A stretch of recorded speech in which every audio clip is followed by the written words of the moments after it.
up here.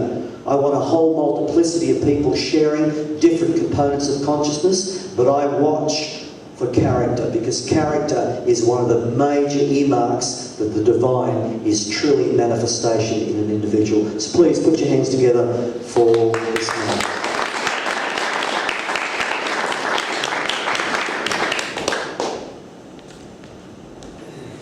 Thank you, Peter. You've kind of blown it for me. I was going to get up here and pretend I had my act together in life and cleanse the whole process, but that's going to really fall apart now. So I'm going to give you the get down and dirty part of being a magician and creating your life, or creating more about creating what you desire into 3D reality. And that's the path of the magician. Now, the path of the magician is not going to be for everybody in this room.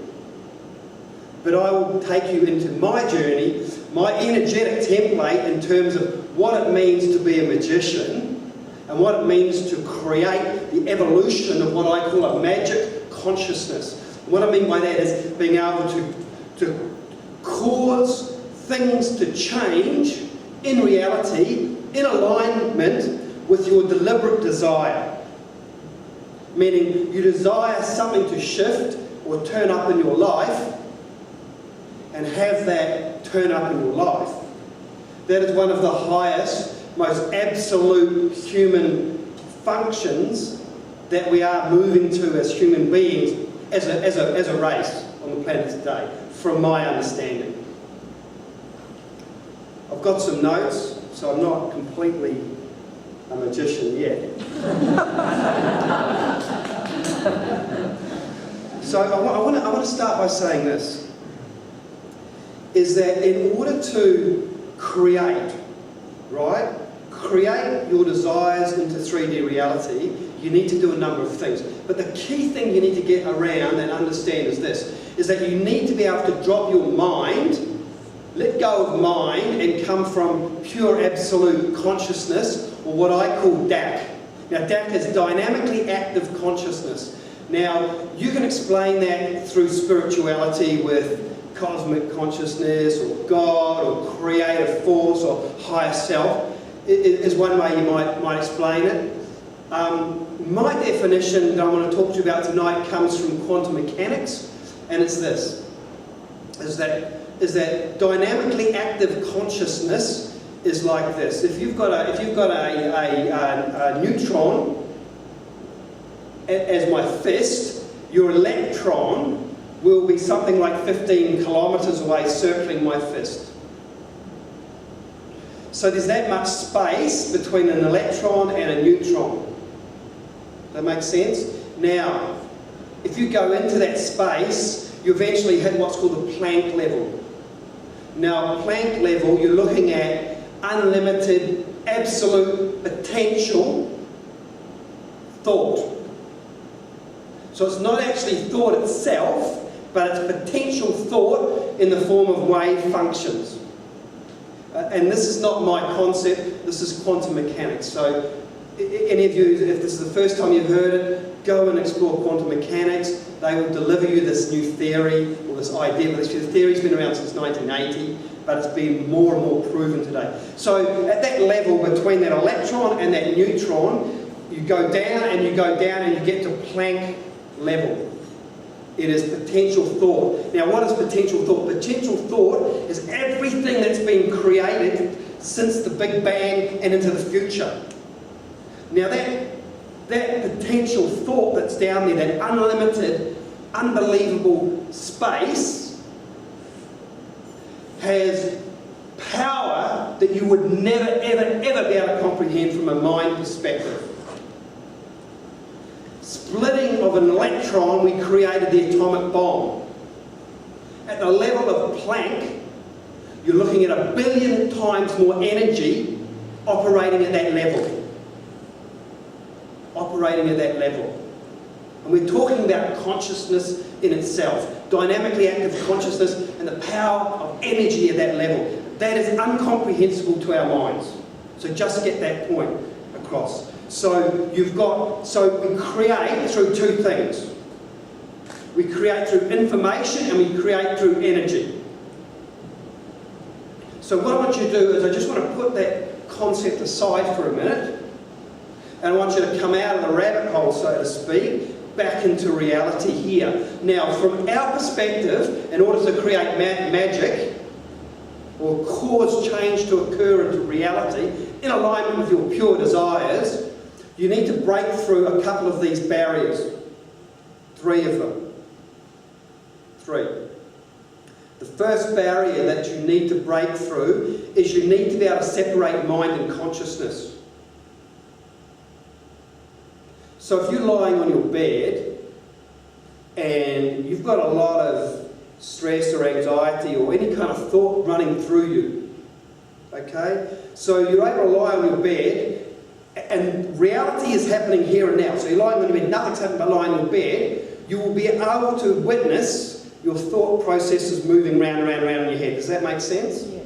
Yeah? It's the same thing as an agoraphobic goes to go outside the house, puts his or her hand on the doorknob, and there's this activity going on in her head that stops her from going outside. Okay, so that's mind.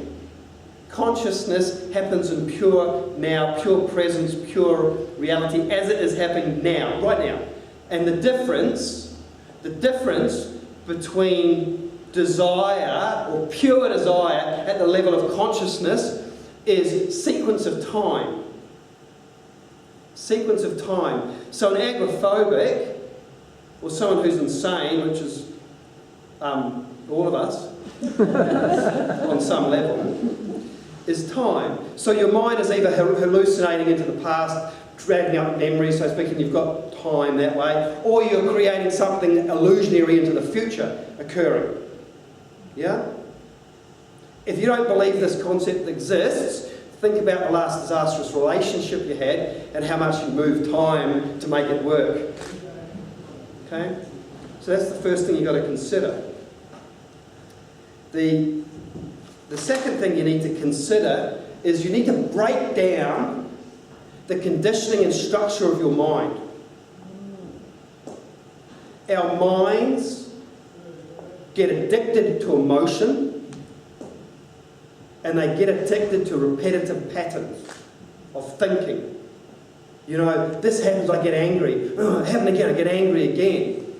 I'm frustrated. I get in traffic and I can't handle traffic. And I'm frustrated. That is addicted patterns of emotion and thinking that creates that, driven by belief, driven by past experiences, driven by things that have happened to you through your upbringing, da-da-da-da-da-da. Yeah? So in order to create at the level of consciousness, you need to be able to break away from those addictive, emotional, repetitive patterns. Does that make sense? You cannot, the mind and the intellect, from my energetic template, has no power. The mind has no power. There is no power in that dead past, and there is no power in the illusionary future. The only power that you will ever have is be able to drop in between the thoughts into dynamically active consciousness. Does that make sense? Does that make sense? So the third thing that you need to do is this, is you need to make available, right, your gifts, your talents, your genius, your energetic talent, who you truly are. Who you truly are. And what I mean by that is this, is if you're a musician and you take on board the profession as a doctor, right, and you sacrifice that energetic template within you as a musician of who you truly meant to be and who you truly meant to express your genius, your gifts, your purpose, and your talent, right? On the level of a magician, the doctor has no power, but the musician has real power to create destiny, purpose, and deliver genius into the planet. Does that make sense? We value genius. We absolutely value genius on this planet in terms of what it is and what we put out there from that space.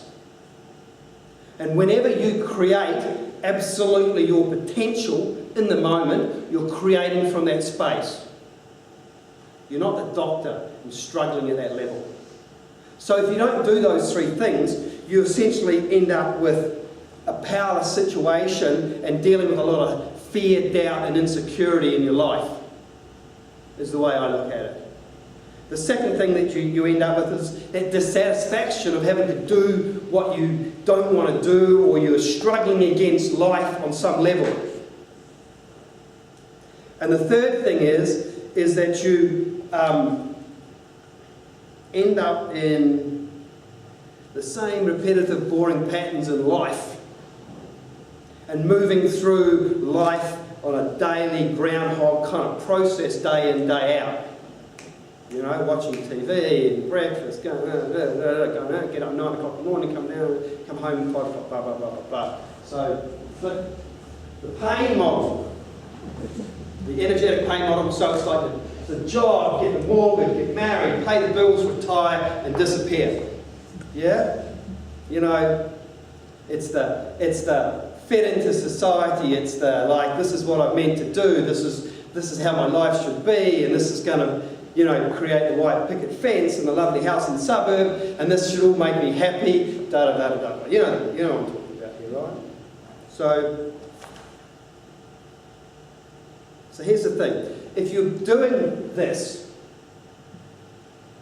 on a level and you're feeling like it's not what there's something missing, then the process I want to talk to you about tonight may be something worth exploring. So the benefit of it is you have massive potential in order to create, in order to bring the right people, the right situation, the right job, the right understanding, the right things into your life by moving in a different direction, in this way, in this way, in this way. So why can't people solve this idea of magic, or solve this idea of, you know, like, how do we create thought into reality? And I'm sure most of you in the room have had experiences of setting a goal, right, and it turning up, or visualising your dream partner or lover and that person turns up in your life. I mean, has everyone had those kind of experiences where they've deliberately moved forward and tried to create an experience and it's happened? Yeah? So we have these like experiences that come through our life, right? But they're unstable. I don't know if, you know, I mean, I went through this process for years where you get movement going forward in terms of your own personal evolution. You get things that turn up and you go, I know, I thought that and it turned up. I knew I was going to get a better job, and guess what? It turned up in my life. Yeah? Right? So we get these kind of glimpses of things that move forward, and they actually keep us on the path, right? We go read another Wayne Dwyer book or Deepak Chopra tape, and it just keeps us moving forward. We get these glimpses coming through, right? So here's the thing. So why don't people like be able to really grasp hold of this concept of manifesting and actually really be able to deliberately move their life forward and create? Here's the answer. Here's the answer. We're creating through what I call the tainted mind. Now, the tainted mind is memory. So memory goes through mind and creates reality. We're all creating through the tainted mind. Now, the tainted mind is this idea of perception, assumptions, beliefs. And the memory is structured in two different levels. In two different levels. So memory is created from your current life. Your current life. So I'm 50 years old. All that history for the last 50 years of experiences, growing up in a family, you know, the big black dog bit me, and I got a phobia about black dogs now, you know.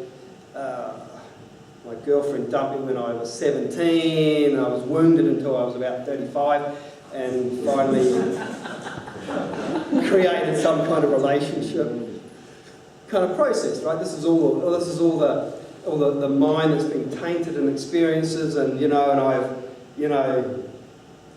created this woman and it's the nightmare from hell. So, it's like, and they leave you. Not that it was my fault. So, this is the tainted mind creating our reality from our current life. Now, the other level of memory, and that's what I call conscious memory, in that you get a bit of an awareness of like what's happening. You know what I mean? You kind of look back and you go like, that was the sixth woman that's left me, and maybe there's something kind of wrong with me. So, and you see the pattern. So you can see it on a conscious kind of memory space, and you look back at the trail you've created and you know it. Yeah, and there's a depth link. You can get afraid of dogs, and you go, I'm afraid of dogs because that big black dog bit me in the past. So it's on a level that's happened within this lifetime, and you see. Now, the other level of memory that runs through people is what I call generational memory. Now, generational memory is a very deep unconscious process within you that once you bring it to the surface, you go, my God, of course that's what's happening, but it's quite deep. It's quite deep. Now, how this operates is this. Say your great-grandmother had a child who was 2 years old who dies, and she has 3 other children. She becomes angry because of the death of that 2-year-old. Right? The children in that generation are affected. Maybe some of them get depressed, maybe some of them copy and get angry again. Then when they grow up as parents, right, that depression or that anger or whatever transfers into that generation of kids. You get it? And it moves through until your grandmother has some pattern that's moved through the generations. She's got it, and then your mother's been affected by it, and guess what? At some level, you find yourself getting angry and frustrated with your kids, and it's a pattern that's moved through generations, right? And that's only one incident, but there's a whole dynamic of stuff that moves through generation after generation after generation, through cultural generations as well within countries. Okay, does that make sense? Mm-hmm. So there's another layer of memory that's tainting our mind to create the reality that we're after. Okay? So when I say that what we need to do is we need to let go of mind and come into pure consciousness to create what we're after. And if you get this concept, right, there's very little that stops you from really starting to understand how to create at that level. At that level. So there's an interesting thing about memory, right? Is there's not a neuroscientist on the planet today that can tell you where memory is. So if you've got a memory of your mother in your head, there's not a neuroscientist today, correct? Correct. That can say, here in this piece of protein, this brain tissue, or this fat, is the actual picture of your mother. It's not there. Because memory in itself, right, comes from that dynamically active consciousness. It comes from consciousness itself. It's actually really, really easy to experience it and understand it. Right? Scientifically, they're not there yet in terms of perhaps being able to measure and understand it on a really deep scientific level. But it's very easy to demonstrate. In fact, if anybody's interested in this concept, I really encourage you to come along. We're running a free 3-hour, maybe slightly longer workshop, more than likely in this hall in the next probably 4 weeks. And I will take you into that process so you really understand the level that memory affects your ability to create.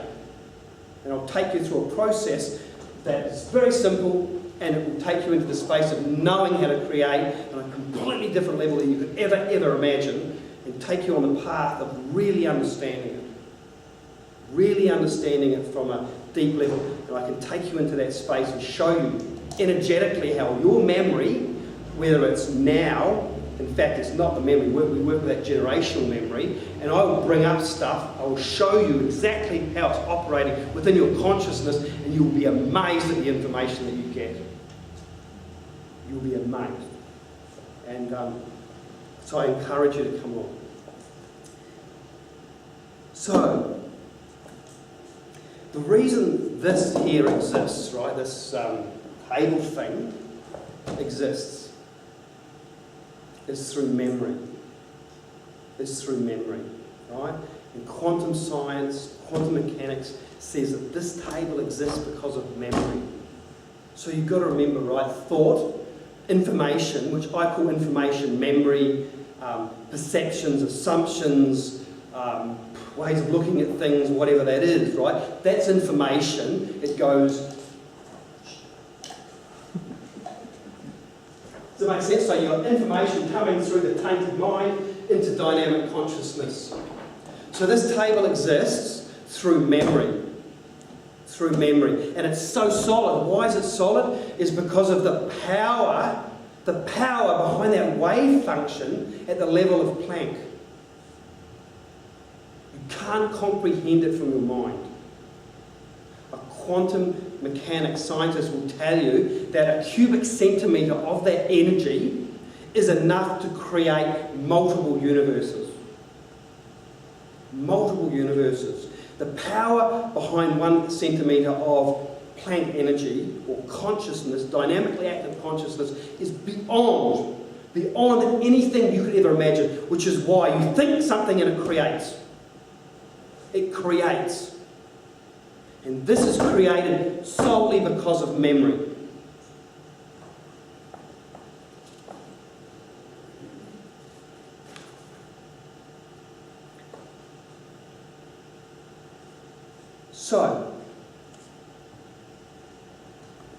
So we have this idea, right? We can create. You know, like who believes they create their own reality, right? Yeah? Like a lot of us in this room. We wouldn't be here, a lot of us wouldn't be here. We create our own reality. Who's watched The Bleak, The Secret, all these kind of concepts they teach us. We create our realities, right? But how bloody frustrating is that concept when like what happened to me? A car drives out of this. I'm driving down the road. I've got this old car. I had this old car. Right, I've got 2 cars, but I had this old car. This car drives down this laneway, right? Smacks into my car. I've got third-party insurance on it, and like I look over, and this 6-foot Comanchero bikie gets out of the car, and I'm going, I'm screwed. Like I've got no insurance. This guy's like tats. You know, Long Bay was probably where he just come from. Like, and I said to him, like, I'm screwed. You know, and then he gets on the phone. He's on the phone. He's like, blah blah blah blah blah blah blah. And I said, like, this is not your car either, is it? Like, you've just smacked into me. You're a 6-foot Comanchero bikie. I've got no insurance, and this is not even your car. Yeah. So the next minute, his mates pull up. There's like 4 of them get out of the car. Right, these guys. Yeah. And there's like a short little stocky little bugger. He was the one that was like, he seemed like the ringleader of them. He sort of took over the situation. And I says to him, look, I'm screwed. I'm going to ring the police because, you know, and they reacted. They panicked. And this is a true story, right? They panicked, not because I'm so tough, right? They obviously panicked because of other issues. And he said, no, don't do that. And he went, and he said, and he rang up, he got his mate on the phone, he rang up on the phone, they worked out how much the car was through car for sale, it was like $6 grand or something. He went inside the house, pulled up a stack of money like that, passed it over to me, and gave me the cash. And I said to him, like, give me your mobile telephone number, and I'll transfer the car over to you guys. And he goes like, you know, I don't want to ever see your face again. So he gave me the cash, the car back, and I was laughing. But that's not the point of the story, it's just a good story. It's just a good story to kind of amuse myself and like the tension room a little bit. But the point I'm saying is like, going back to like, we all go, yeah, okay, I know I create my reality, right? I know I create my reality. I get these experiences coming through my life where I create my reality, right? Correct? Yeah? And then some bloody car comes out of a laneway and smacks into you and you go like, you know, I didn't create that. You know, you can't own it, right? You know, or your girlfriend or your wife comes up and she's like hammering you over some, you know, like speck on the dish that you didn't wash properly. Then all the guys laughing when they're married. And you're going like, you know,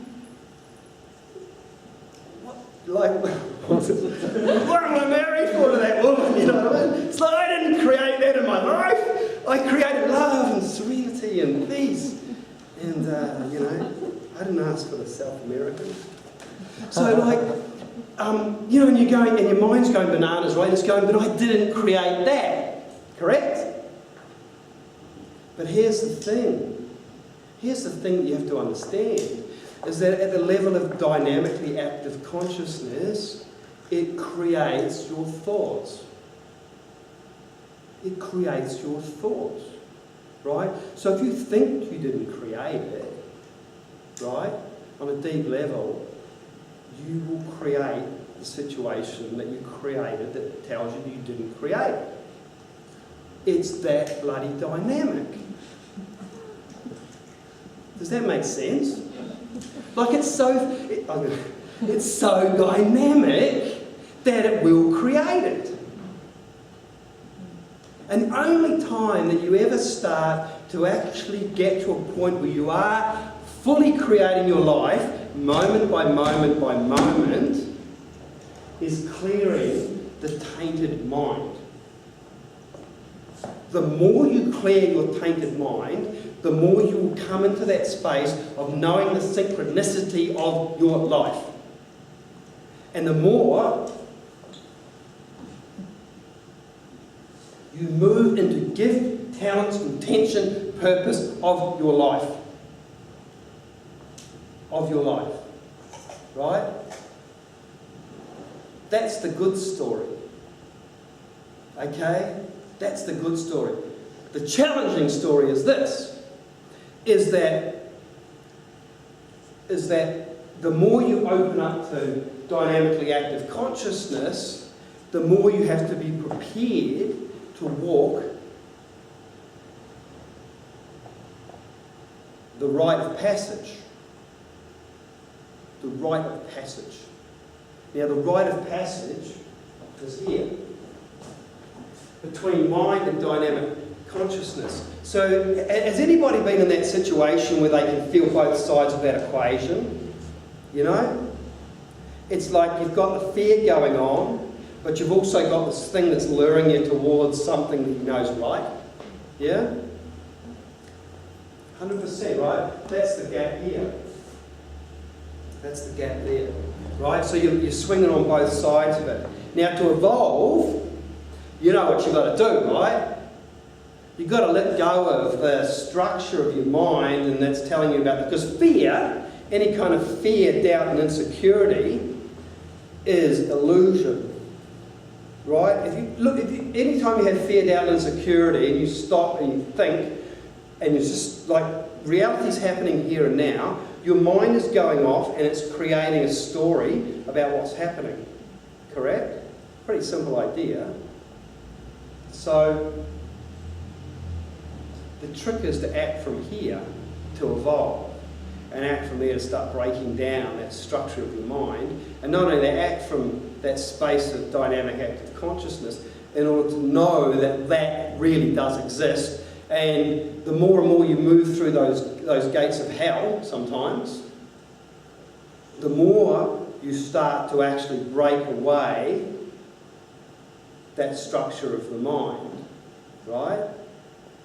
And the more you start to become present with reality, and the more you actually start to really flip and start to understand that synchronicity and how you do create it. That's absolutely true from my understanding. But there's a rite of passage that you move through to get there. And it's usually attached to everything that you absolutely are attached to in life. Be it money, be it a relationship, be it material things, be it a house, whatever, you know, not having a house or having it, whatever that is, right? It's more than likely that is the rite of passage if you want to go down this path of really truly understanding how to create. Really truly understanding how to create from that level. The other interesting thing that I understand about this dynamic is this, right? So, can you flip back up to the other one? Okay. Is that, who would agree in the room, right, that every problem that you have, to a certain degree, is mind-made, right? So your mind creates a lot of these problems that we have, yeah? Yeah? So, because I'm just talking to you about magic tonight, and not some wussy thing like spiritual Solutions. I'm gonna show you how to do something little, like it's come up, a New Age movement, right? This is like, let me tell you a little bit about myself before I move into this, right? Is that from my 20s through to my 35, nearly 40, right? I had two parallel lives going on. One was about building businesses, materialism, goal setting. Anthony Robbins, you know, walking across fire, rubbish. Okay, going down there, setting goals, writing goals, like boom, boom, boom, boom, boom. I walked this absolute material nightmare.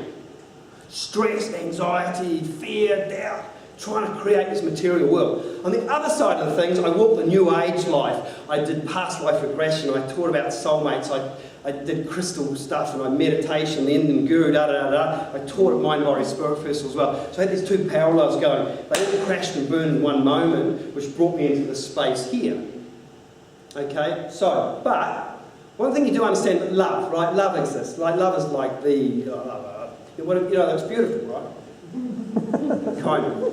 So, if you want, like, mind creates problems. Yep. So, in order to create a spiritual solution, you move into acceptance. Whatever it is, move into love, acceptance, whatever those kind of concepts are, and you will create a solution to the mind. Does that make sense? Yeah? We've all done it, right? We've hit our head up against a brick wall. We've got to a point of absolute frustration, and we've just got to accept what's going on. You let it go. You let the anger, you let the frustration, whatever go, and boom. Anyone had that experience? A solution turns up. Yeah? You've let go of, chasing after that old boyfriend and because it's just so frustrating, and boom, a new guy turns up in your life and asks you out to dinner. So that's simple, right? That's spiritual solution, and how it exists is at this level here, right? Like a gap in there, where below mind you go to acceptance, yep, and it's done. So, to wrap it up is this, is you need to, this last slide, yeah, this one here. Okay, so, you need to separate mind from consciousness, you need to dissolve the tainted mind, and from that space you can create it. Yeah. It's actually quite simple, but it takes a lot of work. It takes a lot of work. Like I'm talking, like I spent 2 years on the conscious level memory, day in, day out. Everything that I could work on, I worked on with a process that I'll show you and put you through if you're interested in that 3-hour workshop. And then for another year, I worked on that other layer below that on generational memory, yeah, through a process as well. So if you're interested to have a look at that further, go down that track, and if you've got a goal to create a new life on some level, a boyfriend, more money, a job, a car, spiritual development, if you've got some desire there that you've been trying to understand how to solve, and it's coming through now, and you'd like to really be able to nail it in 3 hours, or at least get a new insight into how to create it or not create it or let it go or something, come along to our 3-hour workshop. It's free, and we'll take you into that experience. I'll take you into my world a bit further, and I'll give you the experience of creating, and you'll definitely get the experience of going, I walked in there, this is what I want, and here's some experiences turned up. I could talk a lot more about it. I could give you some really insightful kind of experiences I've had that you'd go, really good.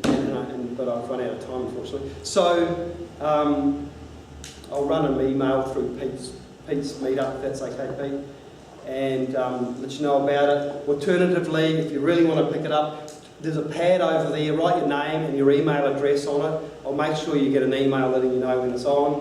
Bring along a friend if you like.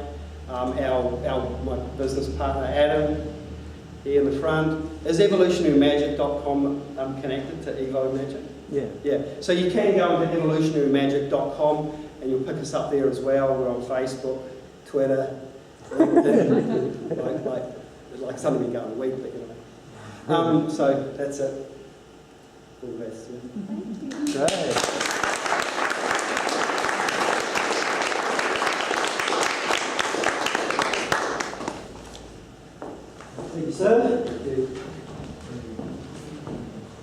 I would have just loved to see your face when those bikies turned up.